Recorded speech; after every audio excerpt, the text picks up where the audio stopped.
What's up, YouTube, and welcome to my pickups video for the month of January 2018. Travel was a little bit minimal this month, so I would say this pickups video is a little smaller than usual. And the other thing is it's very all over the map as far as what I got. There's probably no real consistent theme. Got some exciting stuff this month, though, so what I did get I'm very happy about. I'm going to start off with some Sega Master System games, and the first one of these was the last of the card-based Master System games that I didn't have. This is Super Tennis, and I think there was a total of 7 of these, so just a little subset I was able to knock out. I might make a separate video on these, but very happy to have this. Another Master System game I got this month that I thought I already owned, and apparently I didn't, is the original Wonder Boy. This was the last one of the series I needed. Essentially, it's Adventure Island 1, if you've played that. It's essentially the same game. There's some kind of strange crossover between the developer Westone and Hudson, that the two games are very similar, yet have different titles. But looking forward to playing this. Again, for some reason I thought I owned this. I must have played it somewhere else and just never bought my own copy. But very nice condition copy of this one, and happy to get that one off the list. Got one game for the Sega Genesis this month, and this was just an upgrade to Complete, and that is the very awful Strider sequel that was console exclusive by US Gold. It was not developed by Capcom. And graphically, this game looks pretty good, but it really does play terribly. Very choppy and just not recommended. But I do like Strider, so just felt like I needed to finish off that series. Next, I'm going to move on to PS1 games, and the big thing I got this month that blows away anything else I found was I got 3 of the last 4 Black Label Jewel Case variant titles I needed. I've been hunting for these for well over 2 to 3 years now, and just could not find these. There was a seller on eBay who goes by Mr. Jordan, and he agreed to sell me all 3 of these together at one package, because he knew that I wanted all 3 of them. So we were able to strike a deal, and very thankful for that, because these were games that I was really struggling to find anywhere in the wild. First one of these is Doom. This one I would say that I have seen pop up on eBay a few times over the years, but it always goes very quickly, and I haven't been able to get a bid in on this one to go ahead and grab it. Was not able to ever find this in a store, so this one is probably the easiest of the 4 to get that I needed, but still wasn't one I was able to get on my own. Another one I got from him was NBA Live 96. This one is very strange as a sports game in that it comes in a double jewel case. Basically just has a fat manual that I guess they had to scale down from the long box version of the game, and required the double case even though it's just a single disc game. I did actually have this, but I didn't have the manual for it. So basically just had to rebuy it all over again just to get the stupid manual, but now I can sell off my non-manual copy and move on from there. So that gets me down to 2 more that I needed for the set, and he had this one, which to me is pretty much one of the rarest ones of the whole Black Label Jewel Case variant set of the big box games, and that is FIFA 96. Again, you're thinking, big deal, it's a sports game, but this one is super hard to find for the PS1 for some reason. I've been looking on eBay for this one for multiple years. I've been looking in the wild all over the place and just never can find this. I'm sure this is a game that if you ever did find it in a store, it would probably go for like $2, but as far as rarities on the PS1, I would say this was up there very near the top of the heap. So I am down to one last game I need for this subset. It's the hardest subset I've ever put together, and that is Mortal Kombat 3. So if anyone has a Black Label Jewel Case of that, please contact me. I'm very interested, and looking forward to making a video on that subset if I ever knock it out all the way. So very happy to get those. I want to go over a few other PS1 titles I got this month.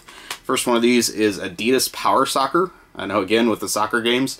This one I was kind of interested in because it's by the developer Toka, which is a pair of 2 French guys that developed some games also under the name Arcade Zone, and their whole theme of all their games is they want them all to play like Sega arcade games. That's like their #1 inspiration, and typically their games are actually pretty good. So I'm not a big soccer fan, but I actually figured this one might be playable if it's very arcade-like, and it's a little bit difficult to find, so I was glad to grab that one too.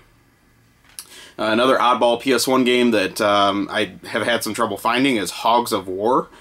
This one goes for a decent amount now. It's probably not really my style of game so much, but it does have kind of neat artwork, and again, just kind of an odd theme for the system. Also got Norse by Northwest. This one I have on the Saturn, but I just never got the PS1 version, so happy to get another version of that. Also got Alien Resurrection.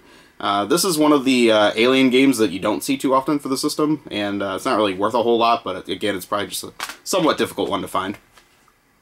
One that I just realized I didn't ever have is Tomba 2. I liked the first game, but this one was one that my local friend Matt sold me, and looking forward to playing this one. I don't think I'll like it as much as the first one, because this one they went to more of a 3D style, but at least it still has kind of the same character designs and all that kind of stuff, so looking forward to checking that out. And then finally for the PS1, one of the RPGs I just never ever bought in all my PS1 collecting years is Xenogears, so just happy to get a clean copy of that. And hopefully check this one out, because I've heard some pretty good things about it. Next, I'm going to move on to some PS4 stuff I got this month. I'm a little late on the bandwagon on this one, but I finally got the new Crash Bandicoot Remastered Collection, whatever they're calling this insane trilogy. These are fun. I've played these before a little bit, and you know, definitely was a fan of the originals on the PS1, so looking forward to playing this a little bit more. I think it's a neat pack and was well received, and just waited for the price to go down on this used, and so went ahead and grabbed one. One of my limited run pickups this month was Double Dragon 4.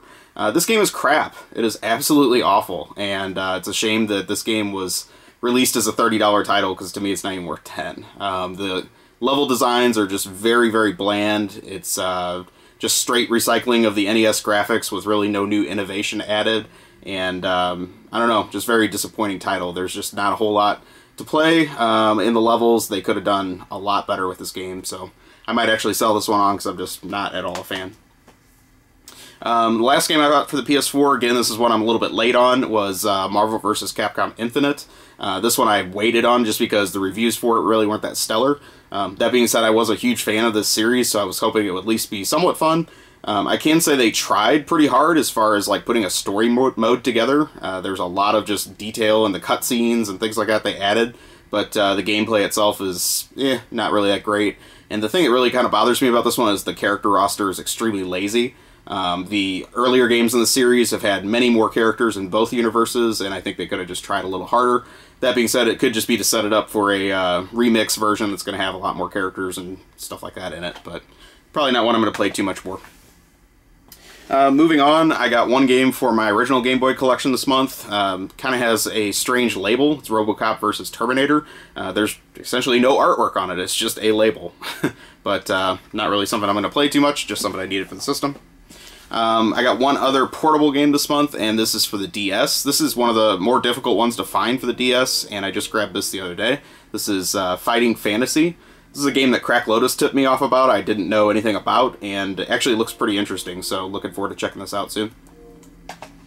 I got one game for the original Xbox, and that is Dino Crysis 3. This is one that kind of just forgot about. I noticed it's starting to go up in value a little bit now.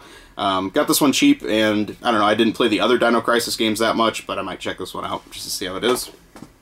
Got one game for the N64 this month. That's a system I hardly ever buy games for, and that was an upgrade to a complete copy of Mischiefmakers. This is one of the few games of the system I actually do like, and it's developed by Treasure. Actually thinking about going for a complete subset of all the Treasure US released games. I think I'm actually pretty close to it right now, but this kind of sparked that interest, and just nice to get a complete copy of this game. It actually has decent artwork, unlike most of the N64 stuff, so nice to get that. Got one game for the Wii. This is another one of those really crappy Maximum Racing, Maximum Family Games series budget titles that is a racing-themed game. I think they made like 10 or 11 of these, and this is Drag and Stock Racer. Not at all something I'm going to be playing, but these are starting to become somewhat rare, so just decided to grab that. And that really is about it. I'm going to show you just some other stuff I got this month. That was it for games. I got a stack of manuals for the NES and Super Nintendo. So I got manuals for Smash TV, Werewolf, Daydreaming Davy, Taboo: The Sixth Sense. This game is very weird. It's a tarot card reading game. It's not even really a game, it just reads your fortune for you. And there's all kinds of crazy disclaimers in here of like, this is not for children, must be, you know, 16 to play this game title, and all this kind of stuff. It's kind of paranoid, but I guess they had to keep the lawyers at bay. Spelunker, 1943. Surprised I actually didn't have that manual. Captain Skyhawk, And then I got one manual for Super Nintendo, which is ActRaiser 2. Not a bad title at all, actually. I do like this one. And the last thing I got this month was something else from my friend Matt. He gave me the Axiom Verge extras from the more limited version of the game. I don't know how you say that. But I bought the vanilla version, and I guess he just didn't really want all the bonus stuff, so he just gave me that. So I can turn my vanilla version into the fancier version, whatever. But yeah, that about does it for the month. So thank you for watching the video. Please take a moment, like, comment, subscribe, let me know what you think. And I will talk to you soon. Have a great day or night, wherever you are.